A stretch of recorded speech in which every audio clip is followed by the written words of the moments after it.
Yes, I'm still here, Hollywood. Just ahead on today's episode.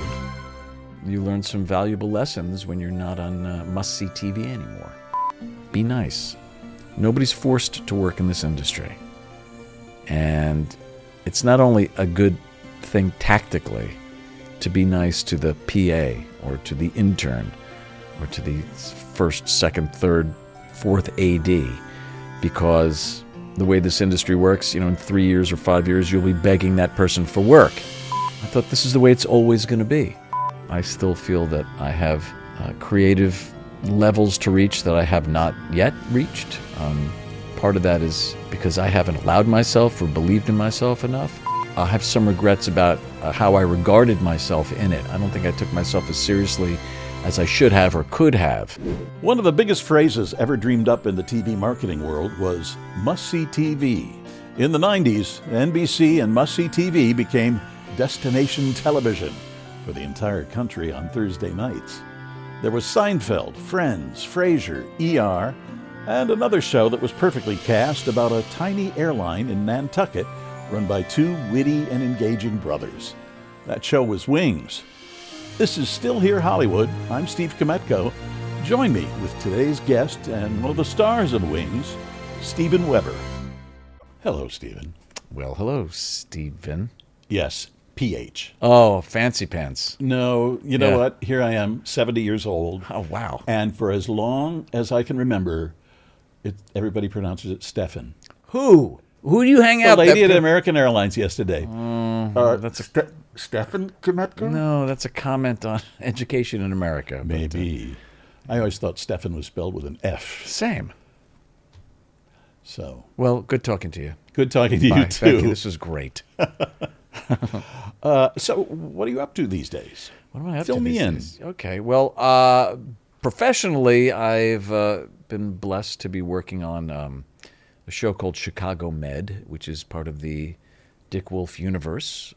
He rules about 2/3 of the television world. And we shoot it in Chicago, and I love doing that show, and it's a nice hit, I guess, even in today's bizarre world. Doing that, and I'm kind of on the back end of life, and I'm 62, and I could live 40 more years. It won't be pretty, but I could live 40 more years. I have two wonderful sons. How old are your sons? If you don't mind my asking. I don't know. You don't know? I know. No. Ballpark? They're 22 and 20, and they're both musicians, and they're both great guys. And they're adults? They're people you can talk to now. Well, they are, yes. They are adults. It's hard for me to treat them like adults, which is something that they kind of don't tell you in parenting school. You get the rules about being a parent, lead you up to about 12 or 13, and then they say you're on your own. But they are adults, sort of, but they've been, I think they have some arrested development a little bit. They're great. They're fantastic musicians, first of all. Very smart, very loving. Can't flush a toilet. Okay? You're not supposed to in California. Oh, whoa. You're not? That's Well, right, because of the drought? Yes. Okay, great.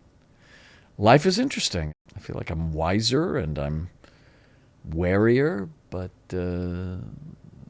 still navigating. You still like doing what you do? Yes, I do. I've been doing it about 40 years now, and I'm incredibly grateful that I've been able to do it for as long as I have been. I still feel that I have creative levels to reach that I have not yet reached. Part of that is because I haven't allowed myself or believed in myself enough. Another part is that people see me in a specific way, Mr. Funny Pants from the 90s, Wings and all that stuff. But very happy to be working in this occasionally challenging industry, but it's full of great people and great opportunity. When my father was a Baptist minister, and we used to call my mom the Virgin Alice. And in front of him? No. Okay, good. When they used to come visit me out here, one of the few shows we could all watch together was Wings. Really, that's right. And I enjoyed it. They enjoyed it. That was a fairly anodyne show in a way. I mean, it was a hit, But it was also what I refer to as a kind of utility show. It was a hit, but also it was firmly lodged between, I want to say, Friends and Seinfeld and all these other edgier, hotter, sexier shows. Wings was a less challenging show, but funny nonetheless. I think they kind of, proved the rule, and which if it's funny, it's funny. It doesn't have to be political, or it doesn't have to be current necessarily. When I watch the old episodes, now they're old, most of them are still pretty damn funny. I saw you say not long ago that when you watch it now, and was that still fairly early in your career? Not really. You had been doing it for a while. A little while. Yeah. But one of the things you said was, watching it now, you're not certain you would hire you. Well, maybe that's more of a reflection of myself now, seeing myself and knowing who I was back then. I was relatively brash and kind of maybe edgy for that genre. Was I? I don't know. Maybe just in auditions. Very likable, I suppose. But I'm not a fan of my acting back then on that show, and it took a few years to get to become more relaxed, to the point where when I watched the later episodes, I want to say from maybe the third or fourth season on, then I see that I'm okay. I'm good enough. Everybody was. But those early episodes are very broad and a little hard for me to watch. There was quite a cast you had on that show. Good. I didn't know it at the time. Yeah, we didn't know it either. But Tony Shalhoub, Tom Church, Tim Daly, Crystal Bernard, Amy Yazbek, Rebecca Shull, David Schramm, all wonderful actors. And the thing is that pretty much we all pinched ourselves and realized what a good opportunity it was to be on that show, And again, we were always reminded of how humble the show was, even at its height. Again, being surrounded by the cream of NBC, and those were amazing days in terms of television. You talk about gravy days. Incredible. I mean, must-see TV, and again, to name those shows, Friends, ER, Seinfeld, and every other show on all the other networks. I mean, it was pretty incredible. Frasier, it was incredible. Cheers. I mean, when we started, and we shot on the Paramount lot, I would hang out with the cast from Cheers. So exciting.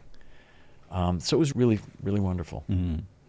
Have you ever had any regrets about going into your line of work? No, no regrets about going into the line of work. I have some regrets about how I regarded myself in it. I don't think I took myself as seriously as I should have or could have. That said, I can't have any regrets about how it's going because I'm sitting here with you now, and I'm really happy about that. I have a good career, and I'm still working. Again, in an industry which is very unforgiving. Can be fickle. I think I'm definitely past my shelf life. But I'm full of preservatives. And so I don't have any regrets. No, I kind of grew up with show business in the air. My father and mom had been in show business in the 50s. My father was an agent. My mother was a nightclub singer. And so it was always there. Right? They didn't necessarily encourage me, but they didn't discourage me either. And I just found myself going in this place, in this direction, which felt pretty natural. I had a representative once who you said shelf life, and it reminded me, he once said to me when I was trying to find any kind of work, he said, face it, Steve, your sell-by date has passed. Oh, my gosh. Yeah. I pay you for that advice? Well, here's the joke about shelf lives and expiration dates. They're only put there so that the store can rotate its stock. And for the most part, products with expiration dates are still fresh and still edible. Remember that. Now, if somebody eats something, and because I say so, and they get really sick or they die, don't blame me. I'm drunk. I'm really drunk. They're always good at least a week after the sell-by date. At least. I mean, I'm not talking about meat necessarily. Well, maybe I am. Dairy products. Yeah, dairy products. Hey, listen, I like a little pulp in my water. In my milk. Chunky milk. Chunky milk. Very good. How did you originally find your way into this? Into acting? Into acting? And you're a writer? I mean, I write, but I wouldn't say that I'm a writer. Writing is a completely different discipline.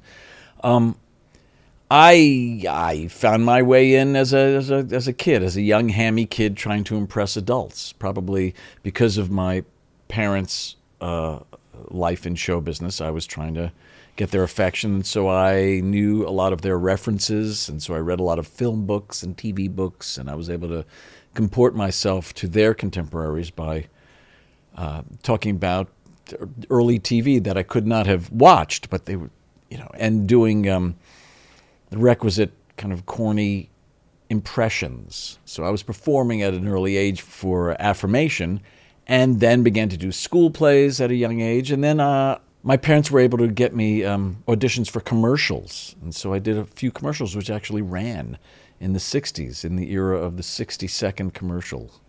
And I worked with some cool actors. Frances Sternhagen was in one of my... Oh, yeah. Saw her in Driving Miss Daisy. Oh, she's wonderful. So wonderful. She's so wonderful. Well, she was kind of the first real actor who years later was still working, and it was for Gleam toothpaste. But so I started doing that, and then I found my way in high school. I went to the High School of Performing Arts, FAME, I Want to Live Forever, and did that and got my first kind of serious exposure to the craft and potentially the art and the creativity of acting. And then I went to State University of New York at Purchase, which is a great theater school, kind of like the liberal Juilliard. And a lot of great actors have come from there, like Edie Falco and Stan Tucci and Wesley Snipes and Ving Rhames and great directors. And so I just found myself doing this. A liberal Juilliard? That's what I like to say. Yeah, well, a liberal Juilliard in the sense that it was less of a conservatory, less up its own, can I say ass? Yeah. Less up its own ass. And its nose wasn't in the air. Listen, it cost a lot less, and it was the only school I got into. But it turned out to be the best place that I could have gone to. Isn't my story fascinating? Yes. It kind of is, isn't it? Well. And I'm telling it in these velvet tones. See, another thing that I found at my age is that I can get down here. And when I look at nice? It's really nice. First thing in the morning. That's right. Hi there. I have nobody to say this to, but I say it to my dog. Hi there, I say. What kind of a dog? Her name is Cat the dog. And she is Jack Russell mixed with a dachshund. Oh, my God. Well, she's not the dachshund cuts the psychosis. So she's muscly and fast, but she's fairly calm. Like me. I have a dachshund, a miniature dachshund rescue. Cute. Oh, buddy. Yeah. He came with the name Shiitake. Okay. But I said, no, I can't have a shiitake. You can't have a shiitake. And I have a rat terrier. And okay. Named Sophie. She's a rescue too. And do they get along? They get along great. I'm being encouraged to get another dog to keep her company, but it's hard. How old is? She's about 6. Cat the dog? Cat the dog? Cat the dog is about 6. I had a cat named Kitty Carlisle. Now, wait a minute. That's not... See, you and I can appreciate that. Kitty Carlisle. I'm gay. Yeah. Jesus. My Stop friends using thought that it was as an funny. excuse. It's commendable now. Now, finally. Lucky bastard. Hey. I lost a job once because of it. Yeah. Now, where's that person? I don't know, and I don't care. And they're straight. Yes. Yeah. Let's see, where was I? I don't know. Cat the dog, Kitty dog. Carlisle, and you're gay. We'll be right back. Stay tuned. Stay tuned. That doesn't get them to stay tuned. What do you have a particular role or project that you worked on that is a favorite that you think of most fondly? for pure kind of satisfaction about, I guess, executing what it is that I do, what I have been trying to do, would be on the show Studio 60 on the Sunset Strip, which was an Aaron Sorkin show, which ran for one season, could have used at least one more. But it was a great show with Matthew Perry and Brad Whitford and Amanda Peet and a bunch of amazing actors. And I had a great supporting role on it that was perfectly written, and for some reason I was able to do it in a way that gives me great satisfaction. That's something that I can watch and not whinge while I'm watching. That was a good one. I've done some theater, which has given me great satisfaction. I'm not saying I was particularly good in it, but it was so satisfying to do. I did The Producers on Broadway for about 10 months, and that was sensational. Every possible, sensational is the word, every possible sensation that you associate with being in a Broadway musical and something like that, which was at the time still so popular and taking New York by storm, that was incredibly satisfying and amazing. I loved that show. It was a great show. Mel Brooks did a great job on it. He certainly did, and it wasn't just him. It was everybody involved, and it was an eye-opening experience on a lot of levels. To see the machinations backstage, literally, the technical team, the crew, the swings. I learned so much. The ensemble. I learned so much about what goes into the making of a show on that scale. It was truly incredible. It was great. I remember sitting in the audience, and it was, you were enveloped, by the laughter and the applause, and there was a thunderstorm going on outside, and a loud clap of thunder that Nathan Lane proceeded to play off of. Of course. And it was hysterical. Yeah. And I was sitting behind Terry Garr. Wow. And in front of Jessica Lange and her children. Are you kidding? No. No. And at intermission, I remember, I'll share this. We can cut it out if it's disgusting. I went to use the bathroom downstairs. Yeah, let's cut this out. And there was, it was full of people running back and forth up and down the stairs. And Terry Garr has MS. That's right. I think he's quite well known. And she was trying to get down the stairs, and people were not allowing her. And I saw what was going on, and I went back to her, and I said, "Do you need help?" Yeah. She said, "Could you just get me to the other side of the staircase?" I said, "Sure, come on." That's great. I gave her a lot of credit for that because, God, I think if I were in that situation, I would have a difficult time. You mean how the public is seeing you and all that stuff? Well, and also the manner in which she was being treated by her fellow theater goers. Like, come on. Really? Yeah. They were, that's terrible. Nobody took notice. So anyway. One of the fun things about this career in this particular industry is that you get to occasionally come into contact with people like Terry Garr or or Mel Brooks. And they might not be lasting, deep relationships, but they're just little benign collisions, and I forget, because it has happened with some frequency, that it's actually pretty special. That for the most part, of course, the vast majority of the world who are familiar with stars and celebrities will never have the opportunity to see them in real life or anything like that, but we have been able to kind of talk to them or observe them and see them warts and all. I mean, and it can be wonderful. I mean, I've had some. Can I tell this one where I when I first got to L.A., probably in '88, I was stuck in traffic outside the Chateau Marmont and my car inching, and I think the Marlboro Man sign was still there. Marlboro Man. Glad I quit smoking. And there was somebody in the car up on my left side, and I can see the passenger in silhouette, a woman, because based on her hair, I guess, haranguing the driver. I couldn't hear it, obviously. And I'm inching up, and I get to where I can see who it is, and it's Dolly Parton. No kidding. Oh, yeah, screaming at I don't know, her husband or driver, I don't know who it was. And I love Dolly Parton, and she must have had a great excuse, but holy smokes, that was actually my second celebrity encounter on that scale. Can I tell you my first one? Yes. All right. So when I came out here to audition for Wings, they this was, I guess, the third audition I was waiting to hear after testing for it, doing a screen test. They put me up at the Hollywood Roosevelt Hotel, classic Hollywood haunt, maybe literally, who knows how many horrible spirits are there from the 20s and 30s. And I'm making a phone call on a payphone. Remember payphones, Steve? Yes, I do. And I'm calling, I think, my agent in New York, and the payphone was at the foot of a staircase. And suddenly, I'm on the phone, and suddenly I realize that there's people kind of gathering at the foot of this staircase, and they're all. It almost looked like a twins convention. And people were wearing badges and insignias and everything, and it was pretty odd.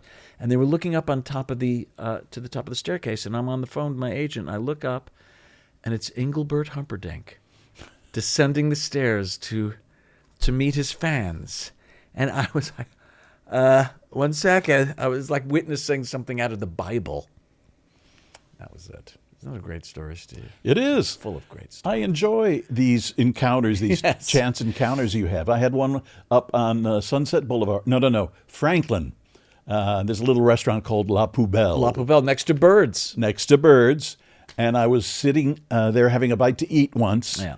And I looked over, and the person at the next table was Kathy Bates. Oh, And I was a huge fan of Sure. hers. I'd seen her in Night Mother, Mother. on Broadway. Sure. And Frankie and Johnny and the Claire Yeah, de Lune that's right. at the Mark Taper. Mm-hmm.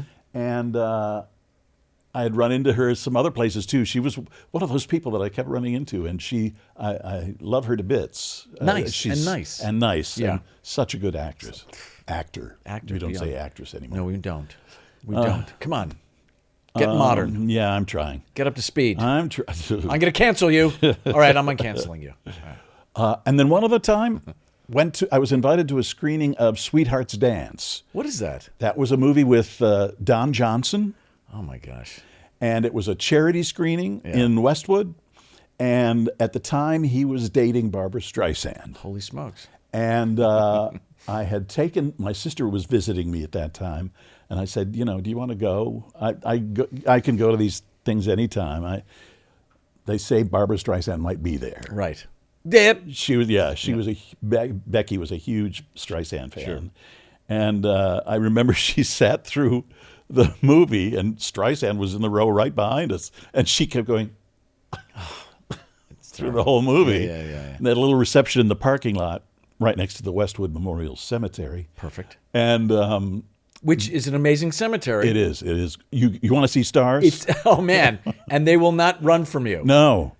But the person who was working the party came up and said, would you like to meet Barbara?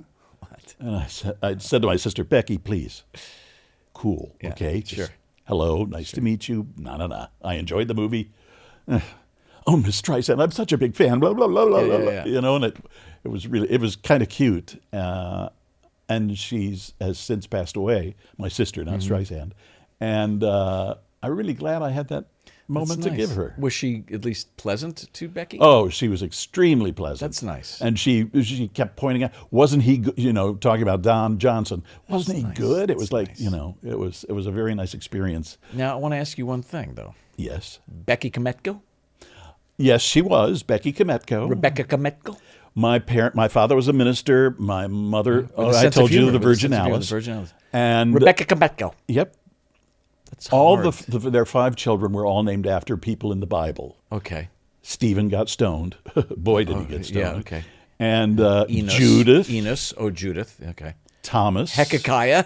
No, Hezekiah, no. Or Zechariah. Zechariah. No, none of that. Okay. But anyway, it was a nice experience. Well, yeah. Look, I mean, we could talk about show business and all that stuff, but that's one of the great. I'm still a fan.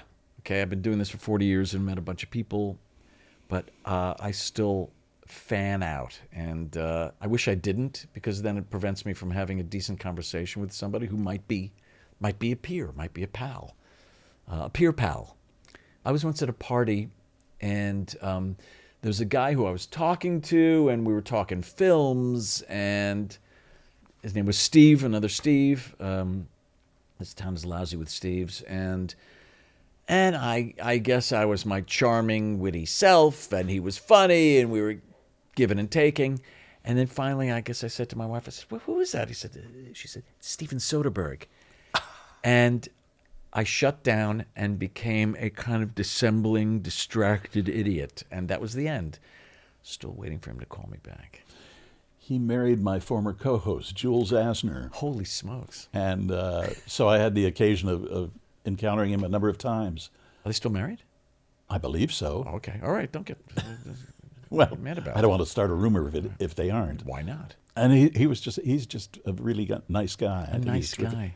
And talented. So talented. But I ruined things all the time. I'm too much of a fan, and I realize that I need to cut it out in the remaining years of my career. I better cut it out if I ever want to work with anybody of any import, instead of the dregs of the industry that I've been forced to work with.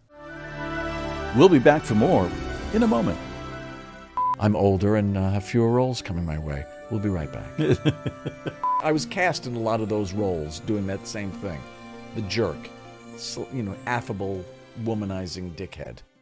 Did you go to Second City in Chicago? Or Toronto? You mean when you observe? Or to study. I never studied improv at those places, but I was privileged to. I went up a couple of times at those places. Not at Toronto. In Toronto, I would just go to watch. Early on, I want to say in the early '90s, I was doing a movie in Chicago and went up and played with them. I've gone up at UCB in LA, and it's not anything that I've studied, but over the years, I've kind of observed the rudiments of it, and I think I've learned some of them. I have nothing but the greatest admiration for those people and comedians in general nowadays who thrive on, I'm not saying they want it to happen, but they're perfectly able to comport themselves when something spontaneous occurs. And I'm never less in awe than in improvisers at Second City in Chicago. I'm doing a Chicago Med. I don't go to clubs anymore. And also this was, still during COVID. So I would take myself to the theater, and I went to see, Steppenwolf and the Goodman. But I went several times to see Second City, and man, it's incredible. They're so gifted and amazing.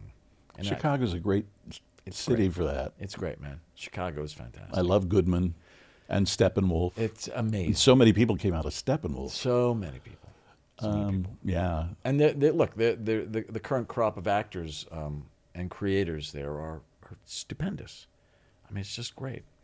Chicago in general was something that I was a place that you only hear about if you've never been, and it has a weird narrative, especially nowadays. It's so dangerous. It's so this, so that. It's a fantastic city with great people. My joke, I guess, at the city's expense is that the city is paved with meat. And man, you can eat steaks until you collapse. They're good steaks, but still, I think they need a few more Whole Foods markets, something. Whole paycheck. Whole paycheck. Yeah. Or my friends used to call it the food hole. The food hole. Speaking of famous people you've encountered, are there some talents that are no longer around that you wish you could have worked with? Oh, gosh. Yeah. I mean, I actually spend a lot of my time watching, I guess, old movies that they call old movies. I rarely watch new television shows. And just recently I was watching The Hustler with Paul Newman and Piper Laurie and George C. Scott. And I wish was Jackie Gleason in there? Jackie Gleason. I mean, Jackie Gleason was brilliant in it. But the thing that I really would like is one day to have a director who kind of knows how to use me. In other words, I'm the perfect cannon fodder of an actor. You tell me what to do, I'll do it. I'm not so good at kind of generating my own genius. I'm a pawn, and happily so. But we all hear of these, whether it's the kind of De Niro, Scorsese dynamic or relationship, something like that, or von Sternberg and Dietrich, whoever it is. There's somebody who kind of knows you and knows how to manipulate you or get the light on you, and knows how to draw from you what one can't draw from oneself. And so I would love to find somebody like that. So if there's anybody out there watching, you have free reign to manipulate me. I don't care who you are. Hitchcock was one of those people. I mean, yeah. Who used the same actors quite frequently. Right. Including his daughter, I believe, Patricia Hitchcock. That's right. But who was good. Yes, she was. She was very good. I just saw her the other day in Strangers on a Train. She's great. Yeah. With the glasses. She gets, I'm sorry, I keep hitting this. She gets it. Yes. And Psycho, where she's the other secretary. Oh, that's right. And she said, oh, he must have seen my wedding ring. That's why right. Well, first of all, I love that movie anyway. Yeah. And just for the technical stuff, just for the camera work and for the editing, and yeah, I mean, look, I have a great deal of gratitude being able to work in this industry. That I've never had to work in another one. There's lots of fun. It's rewarding in many ways. It's not without its challenges, and that's also part of the fun. But I still feel like there's a lot I want to accomplish. Maybe you can help me. I'll try. Please. You might want to raise your bar. Make a call. Nobody takes my calls. Oh, God. You know how that goes. We'll be right back. Maybe I do. We'll be right back. I asked you earlier when you came in about Single White Female. Oh, God, yeah. Why do you laugh? Why do I laugh? Because it's such a cool film. It's a real genre film. It's a real 80s thriller, I suppose. Why do I laugh? Because my role in it contains actually a fairly iconic sequence where I get killed, spoiler alert, by having a high heel thrust through my eyeball. And it has remained a kind of a funny and, as I say, iconic sequence. And it falls into the category of me watching, of being difficult for me to watch right now with my long hair and my kind of presumptuous, kind of young, brash idiocy. And I was cast in a lot of those roles doing that same thing. The jerk, affable, womanizing dickhead. And so it's hard for me to watch that, but it's a fun movie. I mean, It's a real genre thriller. Why were you watching it? I'm trying to remember. I think maybe because I thought I was going to be interviewing you and I wanted to refresh my memory. But I remember it being a good movie. I remember being in the theater when she takes her stiletto.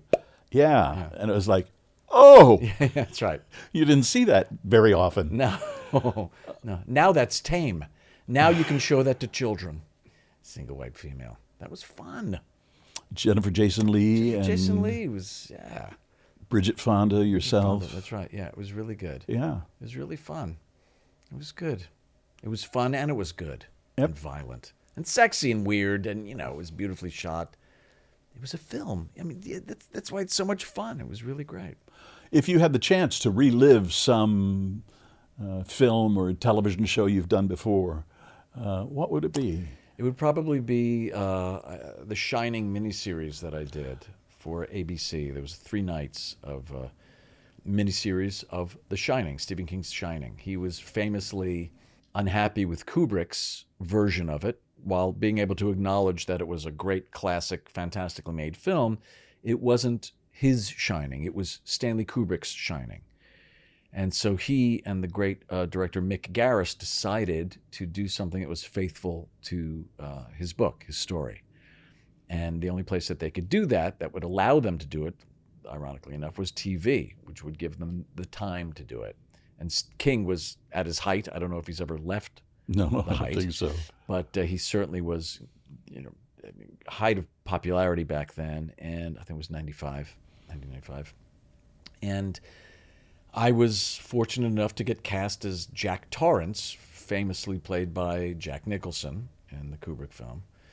And the difference between the miniseries and the Kubrick film was that there was a real trajectory and real arc in the characters and all the development of the story, you know. So my character didn't walk in immediately and and scare you. That's a good Jack face you just did. Yes. It's just sort of like very good. Yeah, Wendy, and Rebecca De Mornay was in it. She was amazing, and it was pretty decently received. I think people still, on many levels, prefer Kubrick's slicker, scarier, more iconic film, but the King faithful actually prefer the miniseries that we did. So that's the one that I would redo because I was younger then, and I did not have an appreciation of or an understanding of what that character was going through. Because that story is less about monsters and a house, a building that is full of demons, and more about, I want to say, alcoholism, and more about those demons and dysfunctional families. And as the years went on, after that movie, I was able to understand those things much better. Mm. And so I would love to go back and redo a bunch of things with the understanding of what that character was really going through. But at the time, I was enjoying myself like crazy. Monsters, got to wear makeup. I got to work with Billy Corso, Oscar-winning makeup artist, special effects guys, and Steve Johnson. I mean, it was fantastic. But I would definitely redo a lot of things that I did. I was lucky, and I guess I was able to get hired for certain reasons, but I had a very limited understanding of what I was doing a lot of the time, and I was skimming. I wanted to go deeper. That's what I'm for about taking myself more seriously in the business. And now that I can do it, I'm older and have fewer roles coming my way. We'll be right back. The sad Steve Kmetko show. Oh, please. Let's not go there. Okay. But that's the hook. Oh, it is? Isn't it? I don't know. Okay, never mind. We could talk about my stroke. I had a stroke last year. You had a stroke? Yes. How was that? Oh, it was great fun. Tell me about your stroke. I was filling up my car at a gas station, and I collapsed. And I was able to get myself up, but then I couldn't figure. I knew I had to finish filling my tank with gas, and I couldn't figure out how to do it. Oh, it was a real strange experience. And so, had there been anything, any indications leading up to it? Nothing. Nope. I know I was driving down the street, and I pulled into this gas station because my car was really low on gas. I was coming from the dentist's office. Son of a bitch. Which was fun. God damn it. Couldn't happen sooner. Sure. And I pulled in, and I was having trouble even pulling up to the... Wow. I couldn't figure it out. Yeah. But I was very lucky in that the attendant at the gas station called an ambulance. They took me to a hospital in Chicago, which performs this fairly new procedure where they literally are able to go in and suck out the clot or whatever it is that's blocking. And when I left the hospital, I was there for a month, and then I had 6 weeks of physical therapy. Right.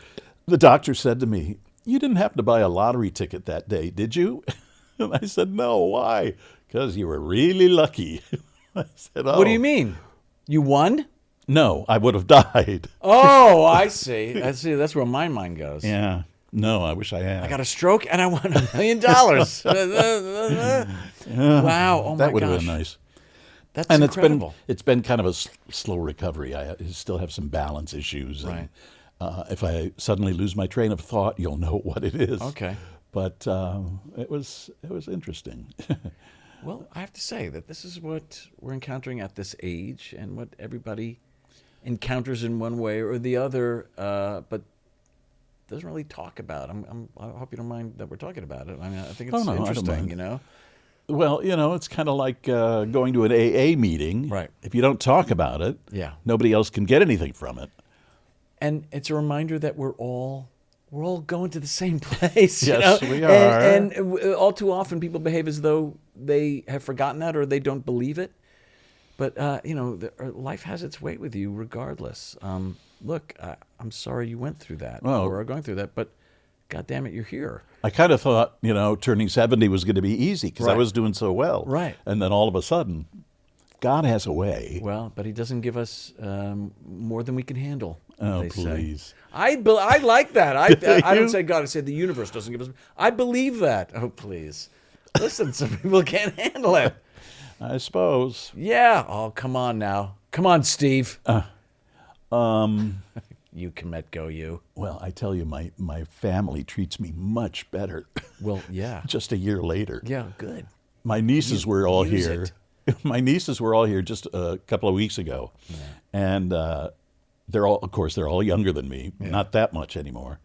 But they would rush out to, if I drove up to my brother's house or something where they were staying, they would rush out and help me up the stairs. Yeah. And I'm like, hey, you guys, come on. That's nice. Yeah, it was nice. But, I suppose I'd rather it didn't happen.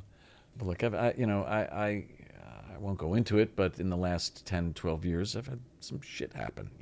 Life has happened, and it's been really challenging. And I suppose I would like to go back and not have it happen, but it's even ridiculous to think of that. It made me into a person that I never would have been. I'm not saying that it was easy, but I'm not sure I would be nearly as lovable as I am now, or accessible or thoughtful. And I'm not saying it's easy, but and when you have kids, which I do, I have those two sons who can't flush a toilet, as we discussed. I wonder what life is going to be for them and what they will encounter. And nobody gets out of here unscathed. No. And some people have it way worse. Yeah, nobody gets out of this life alive. What? Oh, what? Nobody gets out of life alive. I heard you. I was just shocked. Let's not fight. Not everything is that interesting, and not everything is eligible for consumption. There's something to be said for a world where people don't regurgitate everything online, and it's not real anyway, in a sense, because it's not full. It's not rich. You don't see every dimension of it. So if I start talking stuff, if I start telling my personal issues that are deeply important to me, I'm skeptical that they will be received well. That I reserve for my closest friends Go and for family. the sympathy. Okay, I like to crush puppies. Oh, no. Okay, stop there. I must crush the puppies. No, it's like, this is a world that can be really unforgiving. Does Cat the dog know this? She's part of it. She's my lure. It's dark. What instruments do your sons play? Well, what a segue. Was that? Did you like that? So good. I just came up with it on my own. Well, my older son Jack is an indie rocker, and he's a composer. He plays the keyboard, guitar. He's teaching himself the saxophone, which is kind of painful, but he's dogged and he is talented. And he's touring with a band now called The Props. He also has his own stuff on iTunes under Jack Zander, Xander, and he's kind of incredible. His brother Alfie, who's 20, is an amazing drummer, jazz drummer, and he's at Berklee College of Music in Boston. And they're both shockingly good. I don't have to bullshit or lie that, my sons are really good musicians, and kind of wince as they play. They're really amazing. That helps. It does help. I mean, they're young and they're fearless, and they play crappy clubs, low-ceilinged clubs, the kinds that I used to go to in New York when I was in my teens, that I wouldn't be caught dead in now. Well, it's fortunate nobody can smoke in those clubs anymore. Oh, yes, but that's only mildly better. They still mosh. It's still seedy and creepy, and they love it. I actually... my son was playing, and I was standing there, and they don't like when old people are in the audience, but my wife and I were there and watching her and trying not to applaud and cavell and, oh, look at him, because he's a rocker. And people were dancing, and somebody bumped into me hard. And I kind of, took it. And then somebody else banged into me, a woman. And then the guy bumped into me again, and I said, I lift weights. I have cosmetic musculature. I'm going to put it to use. And I grabbed this guy, and I must have said something like, something brilliant. Okay. And my son is on stage, and I kind of clock him, and he's looking at me. He's playing. He's looking at me like, and afterwards they were done, and I said, you see, See the old man? I shut down this guy. He said, they were moshing. You stopped them from moshing. The whole point is moshing. God damn it. He was mad at me. And then apparently later on, the guy who I stopped was in another band who went up to my son Jack and said, hey, some old guy stopped me from moshing. It's humiliating, so I don't stop it from moshing. We'll be back for more after this. I thought this is the way it's always going to be. I've reached this rhythm, this pitch of how to work, and I would always be at this level. I was deceiving myself. Do you think of yourself as an old guy? I kind of do. It's partly because if I do see myself in some of these early shows, I see a young guy. I see a guy in his 30s, 40 even. But, I have this now. And when I don't have that, sometimes I look in the mirror and I say, hey, what's my mother doing here? Oh, that's me. I look like my 86-year-old mom in New York. Does she have a beard? Well, no, she looks great. At least I don't think she has a beard. Steve, please, don't talk about this. Yeah, you're back. Kmetko's back. Does she have a beard? You talk about your wife, but you're not married right now. Well, that's part of the complicated thing. Okay. So I'm not married now, but we are in each other's lives. We are in each other's orbits. We are together a lot, more than we're not. We have an investment in each other, in our lives. We've been witnesses to every possible madness, and we are still close.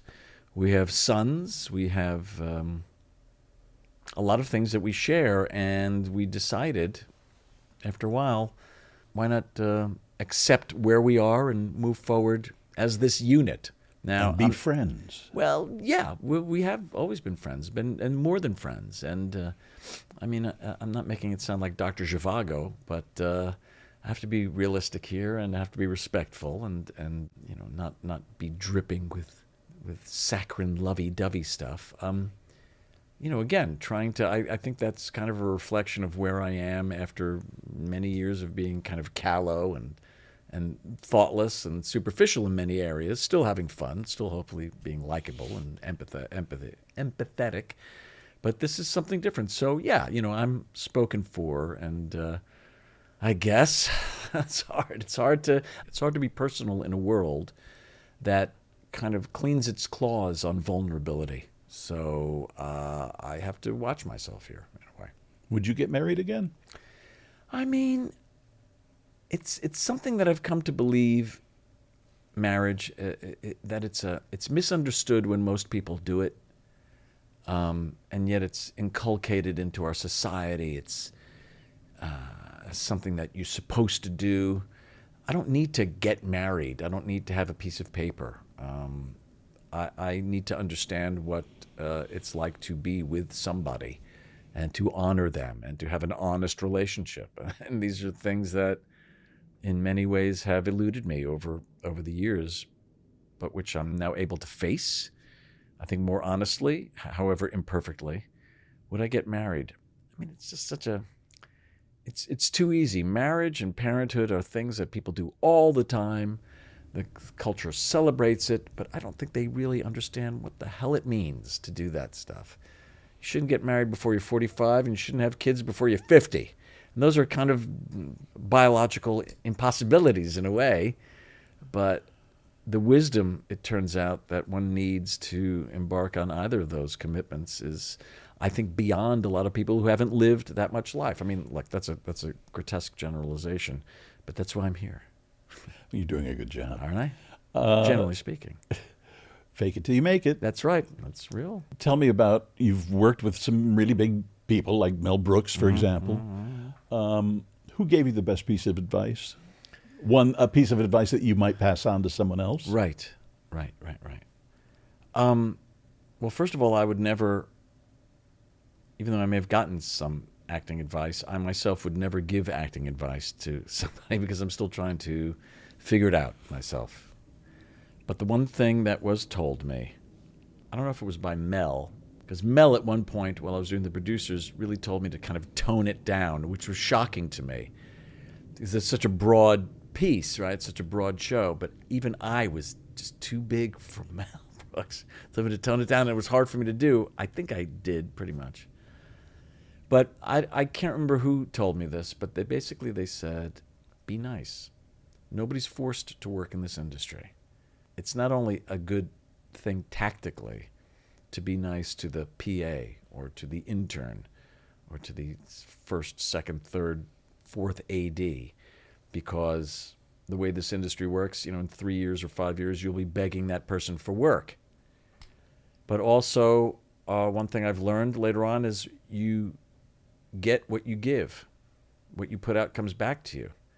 And the idea of being nice to somebody rather than being dismissive or rolling one's eyes, or which is very hard to do on social media. I find myself drawn into really terrible kind of arguments with complete strangers instead of backing away or just kind of taking a breath and being nice if they want to engage. So that's really the best advice I've gotten in this particular industry, and the only thing that I would pass on to somebody else is I've seen it work. It's worked for me. I see it work for other people.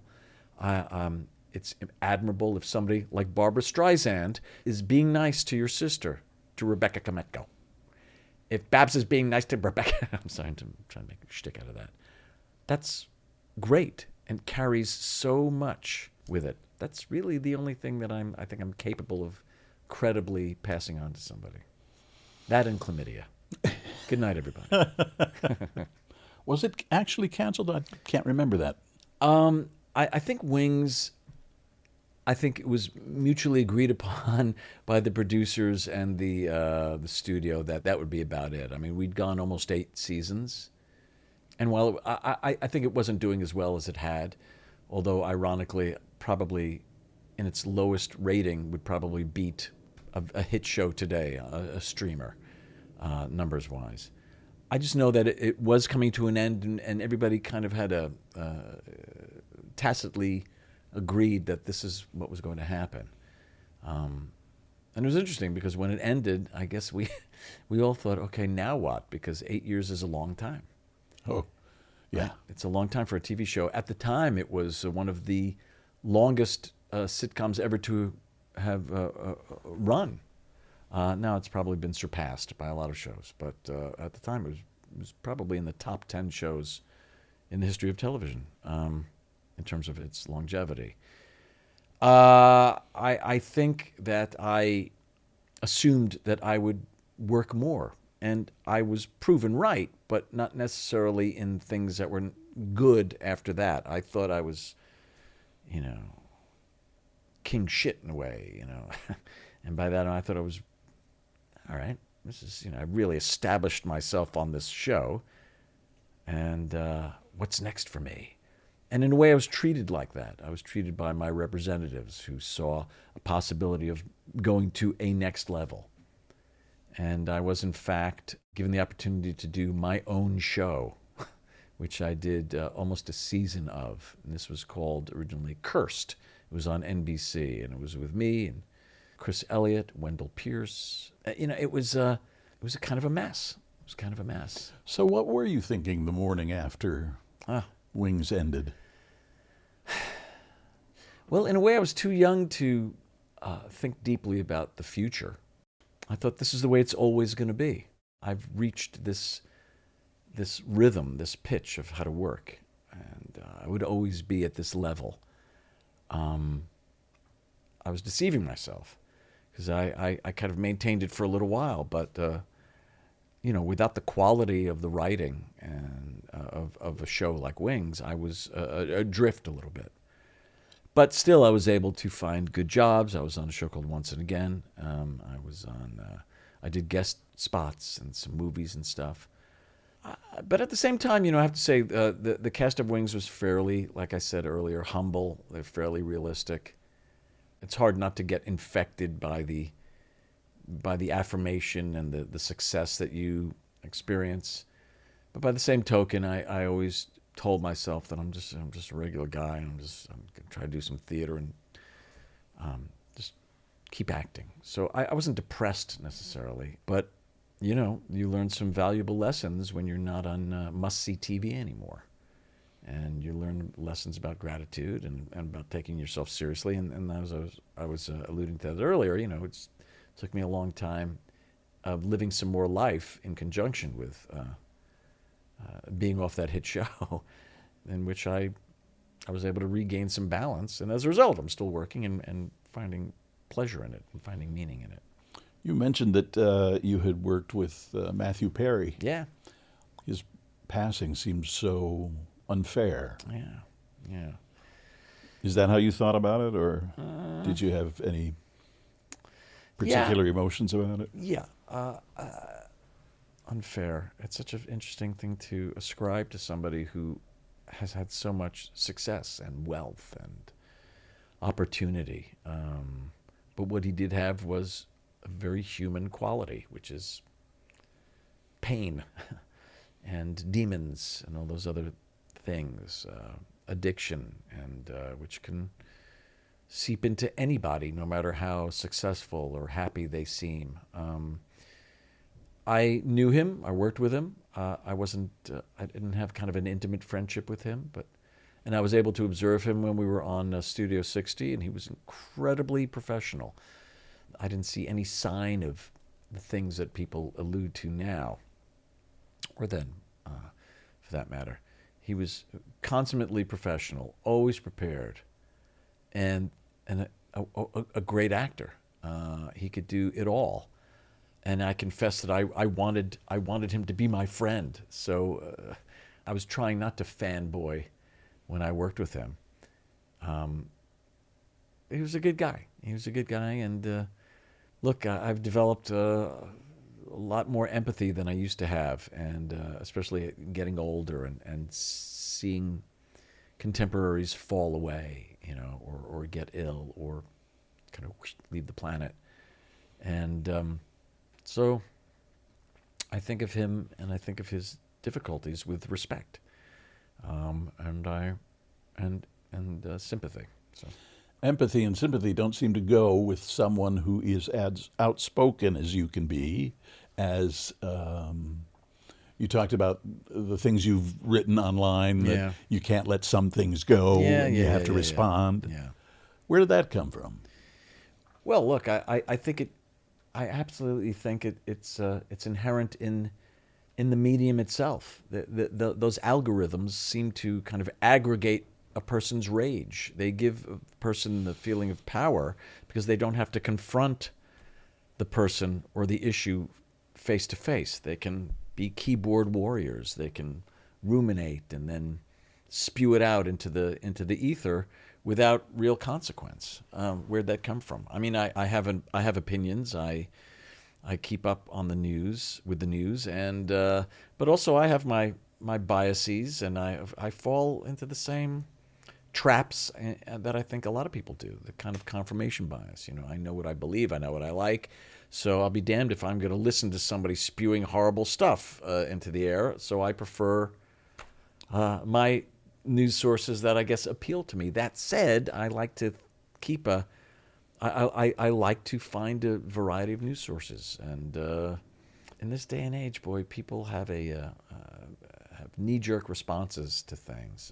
One of the things that you and I have witnessed, and a lot of people our age, especially in the industry, is that we went from kind of analog to digital virtually overnight, and it's the kind of excision of that moment of pondering that is really, I think, has a lot to do with how people respond and how easily they get baited and drawn into arguments without a moment to kind of ponder and chew on things, and do you know what I mean, and assess them.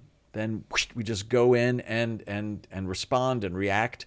And I feel like with the advent of the 24-hour news cycle, and actually have a theory. I hope I'm not blabbering, but that this started in New York City in the maybe late 70s, early 80s, when we come from the time when at 12 midnight the TV sets would turn to snow. Whoosh, they would play the national anthem, and that's it. 6 a.m. Sunrise Semester would be on, or something like that. And but some smart aleck said, you know what? There's people up at 2:45. Let's show some Mary Tyler Moore shows. I think that's what they did. They showed an hour of Mary Tyler Moore reruns, and they got huge ratings. And so that was like, let's go. And so every bit of kind of real estate that used to be reserved for rest has now been taken up and exploited. And I think that's where that comes from. And I'm just human, Steve. I know I have a swimmer's build, but I fall into that trap. I really think that I've got to pull back. So I have a life to live, and I don't want to live it, arguing with some schmuck in his basement. Are you happy? Yeah, I am happy. And I'm happy because I feel like I've earned this happiness. I'm still exploring it. If that makes sense. Has it changed over the years because of the business and living here and the success you've found? I mean, the things that make me happy now are basically centered around the happiness of my children and the people that I love, and the seriousness with which I take a task or a job. They're less superficial kind of happinesses in a way.